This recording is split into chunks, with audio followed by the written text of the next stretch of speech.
ಜಗ. ಅವನಿಗೆ ಜಗ್ಗ ಅಂದ್ರೆ ಎಲ್ಲಿ ಕೇಳಿಸುತ್ತಾ? ಅವನ ಹೆಸರು ಜಾಕ್. ಜಾಕ್ ನಾನು ಇಲ್ಲೇ ಇದ್ದೀನಿ, ನಾನೆಲ್ಲ ಕೇಳಿಸ್ತಿದೆ ನನ್ಗೆ. ಫಸ್ಟ್ ಬಂದು ಏನು ಬರೀ ಸಾಂಗ್ ಹಾಕೊಂಡು ಎಂಜಾಯ್ ಮಾಡ್ತಾ ಇದ್ಯಾ? ಅಕ್ಕಪಕ್ಕ ಕಲರ್ಸ್ ಗಳಿರುತ್ತೆ, ಕಲರ್ಸ್ ನೋಡಿ ಎಂಜಾಯ್ ಮಾಡಿ ಮ್ಯಾನ್. ನಾನು ವೆಸ್ಟರ್ನ್ ಸಾಂಗ್ ಪ್ರಿಪೇರ್ ಆಗ್ತಿದ್ದೀನಿ ಕಣೋ. ನೀ ಪ್ರಿಪೇರ್ ಆಗಿರೋದು ನಾವು ಕಂಡಿದೀವಿ, ಸುಮ್ನಿರಪ್ಪ. ಅಯ್ಯೋ ನಿಂಗೆ ಕ್ಲಾಕ್ ಡೈರೆಕ್ಷನ್ ಗೊತ್ತೇನೋ? ಅಯ್ಯೋ ಕ್ಲಾಕ್ ಡೈರೆಕ್ಷನ್ ಮಚ್ಚ ಹೇಳ್ಕೊಡು ಏನು ಅಂತ. ಮಚ್ಚ ಈ ಕಡೆ ಇರೋರು ನೋಡ್ಬೇಕಂದ್ರೆ 3 o'clock. ಓ 3 o'clock. ಆ ಕಡೆ 9 o'clock. ಓ 9 o'clock. ಮುಂದಿರೋರು ನೋಡ್ಬೇಕಂದ್ರೆ ಏನನ್ಬೇಕು ಹೇಳು? ಏನನ್ಬೇಕು? 6 o'clock. ಮಚ್ಚ ಫ್ಲೋರ್ ಮೇಲಿದ್ರೆ 6 up ಅನ್ಬೇಕು. ಗೊತ್ತಾಯ್ತು ಮಚ್ಚ. ಅಯ್ಯೋ ಇವಳೇನೋ ಹಿಂಗ್ ರೆಡಿಯಾಗಿ ಬಂದಿದ್ದಾಳೆ ಇಲ್ಲಿ. ಕಾಲೇಜಲ್ಲಿ ಒಳ್ಳೆ ಕಪ್ಪಿ ತರ ಇದ್ಲು, ಇಲ್ಲೇನೋ ಈಸಾಕ ತರ ಬಂದವಳೆ. ಮತ್ತೆ ನಿಮ್ ತರ ದಿನ ಕಬ್ಬಿಗಳ ತರನೇ ರೆಡಿ ಆಗಿ ಬರ್ಬೇಕಾ? ಬರೀ ಇದೇ ಆಯ್ತು. ಹಂಗೆ ನಾವು ನೀವು ಬಿಡಿಯಮ್ಮ, ನಿಮ್ ಬಗ್ಗೆ ಮಾತಾಡ್ಬೇಕಾ? Hi hi sir. Sir super, well done ಮಗ, super. Thank you sir, thank you. ಎಲ್ಲ ಚೆನ್ನಾಗಿ ಮಾಡಿದ್ರಿ, ಸರ್ ಸೂಪರ್ ಸೂಪರ್, ಎಲ್ಲ ಚೆನ್ನಾಗಿ ಮಾಡಿದ್ರಪ್ಪ. Thank you sir, thank you. ಭಾಷೆ ಎಲ್ಲ ಆ ಕಡೆ ಇದ್ದಂಗಿದೆ, ಎಲ್ಲ ನಮ್ಮ ಕಡೆ ಇದ್ದಂಗಿದೆ. ಯಾವ ಕಾಲೇಜು ನೀವು? ಸರ್ ನಾವು UBDT ಕಾಲೇಜ್ ಸ್ಟೂಡೆಂಟ್ಸ್. UBDT UBDTನ ಸರ್. ಈ ಅಂಕಲ್ ಏನಾಯ್ತು? ನಾನು BDT ಅವನೇ, ಹೌದಾ ಸರ್? ನಾನು BDT ವಿದ್ಯಾರ್ಥಿ. ನಾನೇನಿವತ್ತಿದ್ದೀನಲ್ಲ, ಆ BDT ಇಂದಲೇ ಇವತ್ತು ಹೀಗಿರೋದು. ಗ್ರೇಟ್. ಏ ಮಕ್ಕಳ, ಏನಪ್ಪ ಒಂದು ಅರ್ಥ ಆಗ್ತಿಲ್ಲ. ಅರ್ಥ ಆಗುತ್ತೆ. ನಿಮಗೆ BDT ಅಂದ್ರೆ ಗೊತ್ತಾ? ಸರ್ ನಮಗೆ ಗೊತ್ತಿಲ್ಲ ಸರ್. ಹೇಳಿ ನೋಡೋಣ. ಹೇಳು. ದೇವ ತಿರುಮಲ. ತಿರುಮಲ ಅಲ್ಲ ಕಡೆ, ತಿಮ್ಮಪ್ಪ ಅದು. ಹಾ ತಿಮ್ಮಪ್ಪ ಅದು. ಇರ್ಬೇಕಣ್ಣ ತಿರುಪತಿ. ತಿರುಮಲ ಕಣ, ತಿರುಮಲ. ಅದೇ ಬಿಡು, ಸಾಕು. ನಿಮಗೆ ದೊಡ್ಡ ನಮಸ್ಕಾರ, ದಯಮಾಡಿ ನಿಲ್ಲಿಸಿ. ಅದು ತಿಮ್ಮಪ್ಪನೂ ಅಲ್ಲ, ತಿಮ್ಮರಾಯಪ್ಪನೂ ಅಲ್ಲ, ಏನೂ ಅಲ್ಲ. ಮತ್ತೇನು ಸರ್? ಈ ನಾಡಿಗೆ ಅತ್ಯುನ್ನತವಾದ ದಾನಗಳ ಹೆಸರಿಟ್ಟಿರುವಂತ ಮಹಾನ್ ಸಂಸ್ಥೆಯಪ್ಪ ನಿಮ್ಮದು. ಹೌದಾ ಸರ್? ಯಾವುದು ಸರ್ ಅದ ಹೆಸರು? BDT ಫುಲ್ ಫಾರ್ಮ್ ಗೊತ್ತಿಲ್ಲ ಅಂದ್ರಲ್ಲ, ನಾ ಹೇಳ್ತೇನೆ ಕೇಳಿ. ಹೇಳಿ ಸರ್, ಹೇಳಿ. ಇಡೀ ಕನ್ನಡ ನಾಡಿಗೆ ಇದು ಪಸರಿಸಬೇಕು, ಆ ಹೆಸರು ಅಜರಾಮರ ಆಗ್ಬೇಕು. ಮಕ್ಕಳೇ, BDT ಅಂದ್ರೆ ಬ್ರಹ್ಮಪ್ಪ ದೇವೇಂದ್ರಪ್ಪ ತವನಪ್ಪನವರ ಕಾಲೇಜು ಅಂತ. ಈಗ ಅರ್ಥ ಆಯ್ತಾ? ಹಾ ಸರ್, ಇವಾಗ ಅರ್ಥ. ಸರ್ ಈ ಬ್ರಹ್ಮಪ್ಪ ದೇವೇಂದ್ರಪ್ಪ ಯಾರು ಸರ್? ಬ್ರಹ್ಮಪ್ಪ ಅವರು ಅದ್ಭುತವಾದ ಶಿಕ್ಷಕರು. ಆ ಪುಣ್ಯಾತ್ಮನಿಂದಾಗಿ ಇವತ್ತು ನಾವಿಲ್ಲಿ ನಿಂತಿದ್ದೇವೆ. ಬ್ರಹ್ಮಪ್ಪರ ಬಗ್ಗೆ ಹೇಳ್ತಾ ಹೋದ್ರೆ ಸಾಕಷ್ಟಿದೆ. ಬ್ರಹ್ಮಪ್ಪರ ಬಗ್ಗೆ ನೀವೇ ನೋಡಿ. ಬ್ರಹ್ಮಪ್ಪನವರು 1860 ಅಂದರೆ 19ನೇ ಶತಮಾನದ ಉತ್ತರಾರ್ಧದಲ್ಲಿ ದೊಡ್ಡಮಲ್ಲಪ್ಪನವರಿಗೆ ಜನಿಸಿದರು. ಚಿಕ್ಕಂದಿನಿಂದಲೂ ಓದಿನಲ್ಲಿ ವಿಪರೀತ ಆಸಕ್ತಿ ಉಳ್ಳವರಾಗಿದ್ದ ಇವರದ್ದು ನಿರ್ದಾಕ್ಷಿಣ್ಯ ಪ್ರವೃತ್ತಿ. ಇವರನ್ನು ಕಂಡರೆ ಜನರು ಭಯಭಕ್ತಿಯಿಂದ ನಡೆದುಕೊಳ್ಳುತ್ತಿದ್ದರು. ಅಷ್ಟೇ ಅಲ್ಲದೆ ಇವರು ಸಾಹಿತ್ಯ ಪ್ರಿಯರೂ ಆಗಿದ್ದರು. ಮಹಾಲಿಂಗರಂಗ ಕವಿಯ ಅನುಭವಾಮೃತವೆಂದರೆ ಇವರಿಗೆ ಪಂಚಪ್ರಾಣ. ವಿದ್ಯಾವಂತರು, ವಿಚಾರವಂತರು ಆಗಿದ್ದ ಇವರು ಕೆಲವು ಕಾಲ ಶಾಲಾ ಉಪಾಧ್ಯಾಯರಾಗಿ ಮಾಸಿಕ 2 ರೂಪಾಯಿಯಂತೆ ಸಂಭಾವನೆ ಪಡೆಯುತ್ತಿದ್ದರು. ತದನಂತರ ಹುಬ್ಬಳ್ಳಿಯ ಒಬ್ಬ ವ್ಯಾಪಾರಿ ಇವರ ಚಾಣಾಕ್ಷತೆಯನ್ನು ಮೆಚ್ಚಿ ಇವರನ್ನು ಕಾರಕೂನರಾಗಿ ತೆಗೆದುಕೊಂಡರು. ಇಲ್ಲಿ ವ್ಯಾಪಾರದ ಅನುಭವವನ್ನು ಪಡೆದ ಬ್ರಹ್ಮಪ್ಪನವರಿಗೆ ಸ್ವತಂತ್ರವಾಗಿ ವ್ಯಾಪಾರ ಉದ್ಯಮ ಮಾಡುವ ಹಂಬಲವಾಯಿತು. ಅಲ್ಪ ಸ್ವಲ್ಪ ಹಣವನ್ನು ಕೂಡಿ ಹಾಕಿದರು. ಮಹತ್ವಾಕಾಂಕ್ಷಿಗಳಾದ ಬ್ರಹ್ಮಪ್ಪನವರು ಹರಿಹರದಲ್ಲಿ ಮಂಡಿ ತೆಗೆದರು. ಇಲ್ಲಿಂದ ಇವರ ಪ್ರಗತಿ ಪ್ರಾರಂಭವಾಯಿತು. ಮುಂದೆ ದಾವಣಗೆರೆ ದೊಡ್ಡ ನಗರವಾಗಿ ಬೆಳೆಯುವುದನ್ನು ಚಾಣಾಕ್ಷರಾದ ಇವರು ಮೊದಲೇ ಗ್ರಹಿಸಿದರು. ಸುಬ್ಬಣ್ಣನವರ ಮಕ್ಕಳಾದ ದೇವೇಂದ್ರಪ್ಪನವರೊಡನೆ 1885ರಲ್ಲಿ ದಾವಣಗೆರೆಗೆ ಬಂದು ನೆಲೆಸಿದರು. ಮಕ್ಕಳೇ, ಇದು ಬಹಳ ಅತ್ಯಲ್ಪ ಅವ್ರ ಬಗ್ಗೆ ಇನ್ನೂ ತಿಳ್ಕೊಳ್ಳೋದಿದೆ. ಸರ್, ಬ್ರಹ್ಮಪ್ಪ ಇಷ್ಟು ದೊಡ್ಡ ವ್ಯಕ್ತಿ ಅಂತ ನಮಗೆ ಗೊತ್ತೇ ಇರಲಿಲ್ಲ ಸರ್. ಸರ್, ಈ ದೇವೇಂದ್ರಪ್ಪ ಅವರು ಯಾರು ಸರ್? ದೇವೇಂದ್ರಪ್ಪರು ಅವರು ಅದ್ಭುತವಾದ ವಿಷನರಿ. ಕಾರ್ಖಾನೆಗಳು ಸಮಾಜಮುಖಿಯಾಗಿ ಕೆಲಸ ಮಾಡುವುದು, ಹಿಂದೂ ಮುಸ್ಲಿಂ ಸೌಹಾರ್ದತೆಗೆ ಕೆಲಸ ಮಾಡೋದು, ಸಾಕಷ್ಟು ವಿಚಾರಗಳನ್ನು ಕೆಲಸ ಮಾಡುವುದು. ಅಂತ ಪುಣ್ಯಾತ್ಮರು ಪ್ರಾತಸ್ಮರಣೀಯ.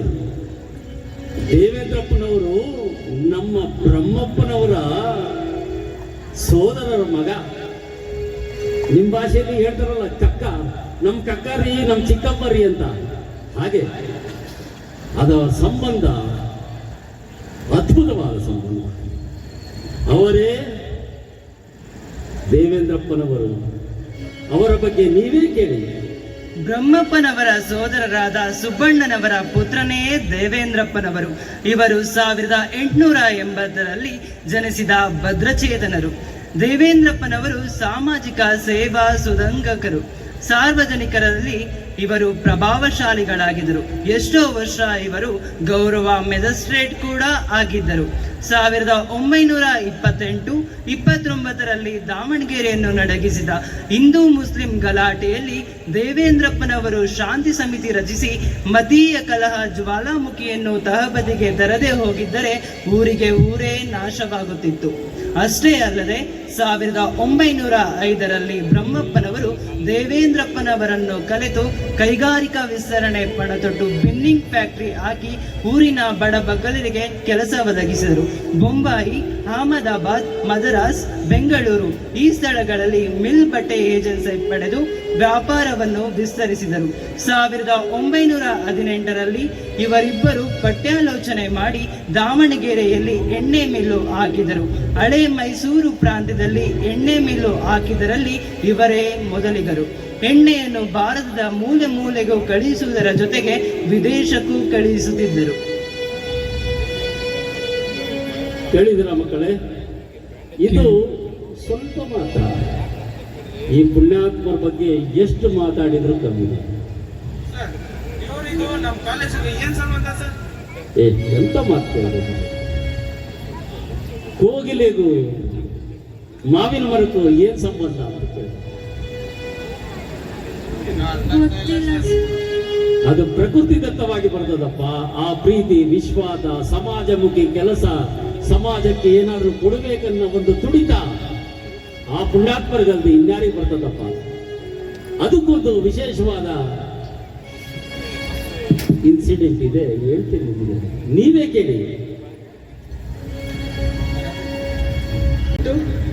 ಬುದ್ಧಿ, ನಮ್ಮ ಮಗಳು ತುಂಬಾ ಚೆನ್ನಾಗಿ ಓದ್ತಾಳೆ. ಅವಳ ಆಸೆ ಅಂದ್ರೆ ಇಂಜಿನಿಯರಿಂಗ್ ಓದ್ಬೇಕು ಅಂತ. ಅವಳ ಆಸೆ ಅಂತೆ ಇಂಜಿನಿಯರಿಂಗ್ ಸೀಟು ಸಿಕ್ಕೈತೆ. ಆದ್ರೆ ಯಾವ್ದೋ ದೂರ ಸಿಕ್ಕೈತೆ ಬುದ್ಧಿ. ಅದು ಅಲ್ಲದೆ ಒಬ್ಳೆ ಹೆಣ್ಮಗಿನ ಊರಿಗೆ ಕಳಿಸಿ ಓದ್ಸೋದು ಅಂದ್ರೆ ಹೆಂಗೆ ಬುದ್ಧಿ? ಅದಾದ್ಮೇಲೆ ಆ ಪ್ಯಾಟೆ ಜೀವನಕ್ಕೆ ಹೊಂದಕ್ಕೆ ನಮ್ಮ ಹತ್ರ ರೊಕ್ಕ ಇಲ್ಲ ಬುದ್ಧಿ. ನೋಡು ರಾಮಣ್ಣ, ನೀನು ಚಿಂತೆ ಮಾಡಬೇಡ. ನಿನ್ನ ಮಗಳು ತುಂಬಾ ಜಾಣಿ ಇದ್ದಾಳೆ. ಅವರ ವಿದ್ಯಾಭ್ಯಾಸದ ಚಿಂತೆ ನಮಗೆ ಬಿಡು. ಉಪಕಾರ ಆತು ಬುದ್ಧಿ. ಧನ್ಯವಾದ. ಹೋಗಿ ಬಾ. ಚಿಕ್ಕಪ್ಪ, ಹೇಳ ಮಗನೇ. ನಮ್ಮ ಕಾರ್ಖಾನೆಯಲ್ಲಿ ಕೆಲಸ ಮಾಡ್ತಾರಲ್ಲ ರಾಮಣ್ಣ, ಅವ್ರ ಮಗಳಿಗೆ ಬೆಂಗಳೂರಿನಲ್ಲಿ ಸೀಟ್ ಆಗಿದೆ ಅಂತೆ. ಆದ್ರೆ ಕಲಿಸಲು ಅವರಿಗೆ ಆಗುತ್ತಿಲ್ಲವಂತೆ. ಇದು ಕೇವಲ ಅವರೊಬ್ಬರ ಪರಿಸ್ಥಿತಿ ಅಷ್ಟೇ ಅಲ್ಲ. ಎಷ್ಟೋ ಬಡ ವಿದ್ಯಾರ್ಥಿಗಳು ತಮ್ಮ ಮುಂದಿನ ವಿದ್ಯಾಭ್ಯಾಸವನ್ನು ಮುಂದುವರಿಸಕ್ಕಾಗದೆ ಅರ್ಧದಲ್ಲೇ ತಮ್ಮ ವಿದ್ಯಾಭ್ಯಾಸ ನಿಲ್ಲಿಸ್ತಿದ್ದಾರೆ. ಇದಕ್ಕೆ ಏನಾದ್ರೂ ಒಂದು ನಾವು ಪರಿಹಾರ ಹುಡುಕ್ಲೇಬೇಕು ಚಿಕ್ಕಪ್ಪ. ಹೌದು ಮಗನೇ, ನಾನು ಸುಮಾರು ದಿನಗಳಿಂದ ಯೋಚನೆ ಮಾಡ್ತಿದ್ದೆ ಇದನ್ನೇ ಕೂಡ. ಏನಾದ್ರೂ ಆಲೋಚನೆ ಮಾಡುವ. ನಮ್ಮೂರಲ್ಲೇ ಒಂದು ಇಂಜಿನಿಯರಿಂಗ್ ಕಾಲೇಜ್ ಇದ್ದಿದ್ರೆ ನಮ್ಗೆ ಈ ತರ ಪರಿಸ್ಥಿತಿ ಬರ್ತಾ ಇರ್ಲಿಲ್ಲ ಚಿಕ್ಕಪ್ಪ. ಹೌದು, ಉಪಾಧ್ಯಾಯನಾದವನು ನಾನು. ನನಗೂ ಕೂಡ ಇದ್ರ ಬಗ್ಗೆ ವಿಷಯ ತುಂಬಾ ದಿನದಿಂದ ಕಾಡ್ತಿತ್ತು. ಅದ್ರ ಬಗ್ಗೆ ನಾನು ರಾಜರಾದ ಜಯಚಾಮರಾಜೇಂದ್ರ ಒಡೆಯರ್ ಜೊತೆ ಮಾತಾಡ್ತೇನೆ. ಸರಿನಾ? ಸರಿ. ನಹಿ ಜ್ಞಾನೇನ ಸದೃಶಂ ಪವಿತ್ರಮಿಯ ವಿದ್ಯತೆ. ತದನಂತರ ಜಯಚಾಮರಾಜೇಂದ್ರ ಒಡೆಯರ್ ಅವರ ಒಪ್ಪಿಗೆಯ ಮೇರೆಗೆ ಬ್ರಹ್ಮಪ್ಪ ಮತ್ತು ದೇವೇಂದ್ರಪ್ಪರಿಬ್ಬರು ಸೇರಿ ತಮಗೆ ಸೇರಿದ್ದ 22 ಎಕರೆ ಖಾಲಿ ಜಾಗವನ್ನು ದಾನವಾಗಿ ನೀಡಿದರು. 1952ರಲ್ಲಿ ಕಟ್ಟಡ ನಿರ್ಮಾಣಕ್ಕೆಂದು 1 ಲಕ್ಷ ರು ದಾನವಾಗಿ ಕೊಟ್ಟು ತಮ್ಮ ವಿದ್ಯಾಪ್ರೇಮ ಮೆರೆದರು. ಇಷ್ಟೇ ಅಲ್ಲದೆ 1952ರಲ್ಲಿ ಒಂದು ಜಿನಾಲಯವನ್ನು ನಿರ್ಮಿಸಿ ಪಾರ್ಶ್ವನಾಥ ಮತ್ತು ಚಂದ್ರನಾಥ ಬಿಂಬವನ್ನು ಸ್ಥಾಪಿಸಿ ವೈಭವಯುತವಾಗಿ ಪಂಚಕಲ್ಯಾಣ ಮಾಡಿಸಿದರು. 1932ರಲ್ಲಿ ದೇವೇಂದ್ರಪ್ಪನವರು ಮತ್ತು 1933ರಲ್ಲಿ ಬ್ರಹ್ಮಪ್ಪನವರು ಸ್ವರ್ಗಸ್ಥರಾದರು. ಕೇಳಿದಿರ ಮಕ್ಕಳೇ, ಇಂಥ ಅದ್ಭುತವಾದ ಪುಣ್ಯಾತ್ಮರ ಜೀವನ ಚರಿತ್ರೆಯನ್ನು ತಿಳ್ಕೊಳ್ಳೋದೇ ನಮ್ಮ ಪುಣ್ಯ. ಇವತ್ತು ನಿಮ್ಮಿಂದಾಗಿ ನನ್ನ ಇಡೀ ಇತಿಹಾಸವನ್ನು ಮೇಲೈಸಿ ಮತ್ತೆ ಪುನರುದ್ಧಾರ ಮಾಡ್ದಂಗಾಯ್ತು. ತುಂಬ ಸಂತೋಷ ಆಯಿತು. ನಿಮ್ಗೆಲ್ಲರಿಗೂ ಒಳ್ಳೆಯದಾಗಲಿ. ಮಕ್ಕಳೇ, ಹೀಗೆ ಬನ್ನಿ.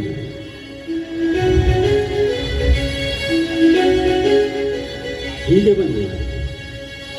ಪಾಪ ನೀನು ಬಾ. ಈ ಪುಣ್ಯಾತ್ಮರ ಕೈಂಕರ್ಯವನ್ನು ಮುಂದೆ ಸಮಾಜ ಹೀಗೆ ನಡೆಸಿಕೊಂಡು ಹೋಗಲಿ. ನಿಮಗೆ ಹೀಗೆ ಅಂತ ಸಿದ್ಧಾಂತವನ್ನು ನೀಡ್ತಾ ಇದ್ದೀನಿ. ದಯಮಾಡಿ ಈ ದಾನಿಗಳ ನಗರವಾಗಿ ಉಳಿಯಲಿ. ನೀವು ಒಳಿತನ್ನು ಮಾಡುವಂತಾಗಲಿ.